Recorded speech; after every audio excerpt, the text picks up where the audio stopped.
Հայաստանյան ընդդիմադիր քաղաքական ուժերն այս շրջանում օգտվում են միմյանց վարկաբեկելու հին ու ամենաարդյունավետ տարբերակից, բոլորը միմյանց մեղադրում են իշխանության հետ կուլիսային գործարքների մեջ մտնելու, ընդդիմադիր դաշտում ականի դեր ստանձնելու մեջ։ ՀԱԿ ներկայացուցիչները սկսեցին բարձրաձայնել, թե ժառանգությունը իշխանությունների պատվերն է կատարում, երբ Ռաֆի Հովհաննիսյանը մեծամասնականով պատգամավորության իր թեկնածությունն առաջադրեց թիվ 7 ընտրատարածքում, ուր առաջադրվել էր նաև ՀԱԿ ներկայացուցիչ Նիկոլ Փաշինյանը։ Հովհաննիսյանը դուրս եկավ ընտրապայքարից։ Դրանից հետո ժառանգությունն ըստ Արմեն Մարտիրոսյանի որոշ զիջողական քայլերի սպասում էր Հայ ազգային կոնգրեսից, սակայն դա այդպես չեղավ ու Հովհաննիսյանի այդ քայլն էլ այլ կերպ մեկնաբանվեց։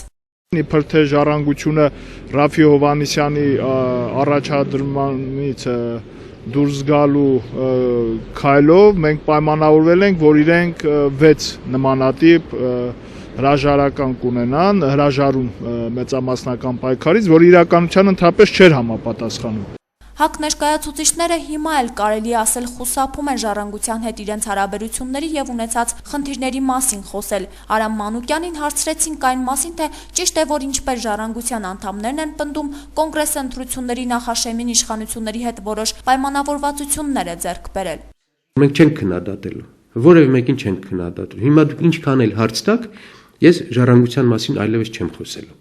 Հայ ազգային կոնգրեսն առաջիկայում ընդդիմադիր մյուս քաղաքական ուժերի հետ հնարավոր է համագործակցի ընտրախախտումների դեմ պայքարի հարցում։ Ըստ Արմեն Մարտիրոսյանի ժառանգությունն արդեն նման առաջարկով հանդես եկել է։ Բացի այդ, կուսակցությունն առաջարկել է մեծամասնական ընտրակարգով պաշտպանել այսպիսի մի մոդել՝ 3 ուժերով պաշտպանել Հայ ազգային կոնգրեսի 21, Դաշնակցության 13 եւ Ժառանգության 7 թեկնածուներին, սակայն ոչ մի արձագանք չեն ստացել ոչ Դաշնակցությունից, ոչ էլ Հայ ազգային կոնգրեսից։ Չգիտես ինչու արդեն սովոր են մեր գործընկերները, որ զիջողը միայն պետք է ժառանգությունը լինի, իրենք չեն ցանկանում որևէ հարցում զիջեն։ Իմ նպատակը չէ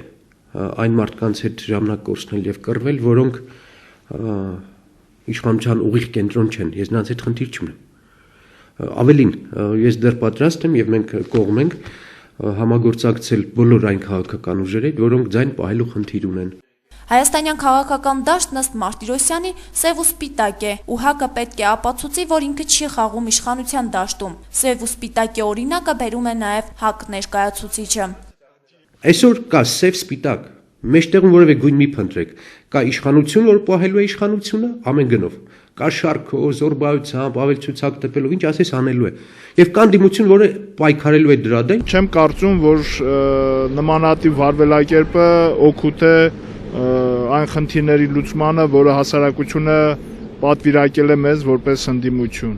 Ինչպես հայտնի է, Հայ ազգային կոնգրեսից բացի ժառանգության համագործակցության առաջարկին չի պատասխանել նաև Դաշնակցությունը։ Հայ հեղափոխական դաշնակցության գերագույն մարմնի անդամ Սպարտակ Սեյրանյանը մեզ փոխանցեց, թե առաջիկայում կներկայացնեն իրենց տեսակետը։